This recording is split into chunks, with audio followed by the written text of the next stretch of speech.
According to Chinese state-run media, 8 people have been arrested for, quote, spreading rumors about coronavirus online. Yeah, okay, so spreading information and theories about coronavirus is dangerous. It could create things like mass hysteria. But the government issued a warning where no one, absolutely no one, is allowed to share coronavirus information on social media that hasn't been obtained anywhere except state-run media. That doesn't sound very good now, does it? Welcome back to InformOverload. We tell you about trending topics. I'm Charlotte Dobre. Subscribe for all the latest and biggest trending news updates and follow the IO team on social media. Futurism has reported that China has arrested at least 8 people for spreading rumors about coronavirus online. It is probably in China's best interest to contain unnecessary chatter about the virus to keep everyone, sane. But according to unconfirmed reports on the Chinese social media public app WeChat, there are 40+ cases of arrests in relation to spreading rumors about coronavirus since the 24th of January. Chinese people are using WeChat to talk to each other. They're talking about the virus, they're talking about the situation. They're sharing information that isn't reported by government-controlled state media. This past Sunday, the Chinese government has issued a stark warning to anyone caught using social media to share information about coronavirus that hasn't been obtained anywhere but state-run media or organizations. And if you get caught, you could face anywhere from 3 to 7 years in prison. The 8 people arrested at the beginning of January were reported to be doctors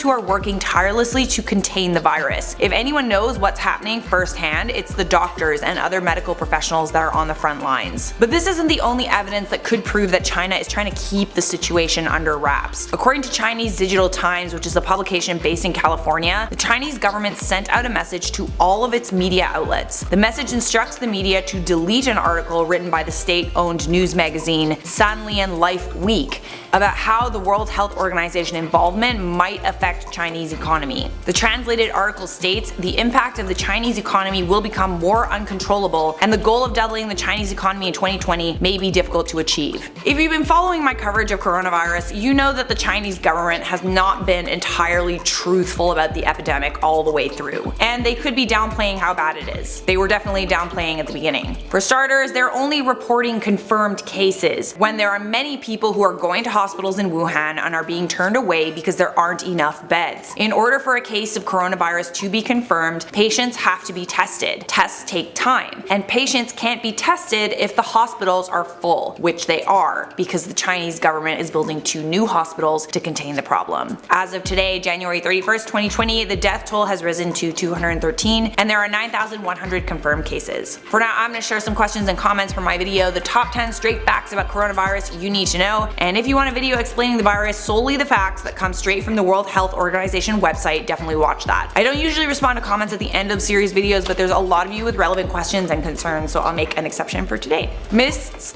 Shrestha? I can't say your name, sorry. Hey Potato Queen, I'm currently living in Beijing, and it looks like they've started blocking all the VPNs here. It is hard to find one that works. The one that I had been using for years suddenly stopped working last night. I didn't think much about it until my friend from Wuhan told me his VPN stopped working too.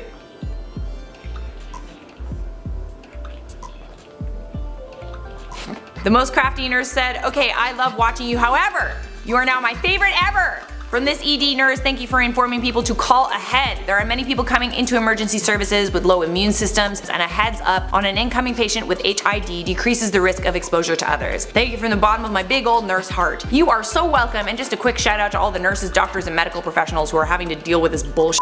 You guys are the real MVPs. Reestergram said, thank you, important information. Let's all send our good energy thoughts to all 4 corners of the world. I second that. That's it for me. Thanks for watching. Leave a like on this video if you enjoyed it, subscribe if you want more, and stay safe out there, kids.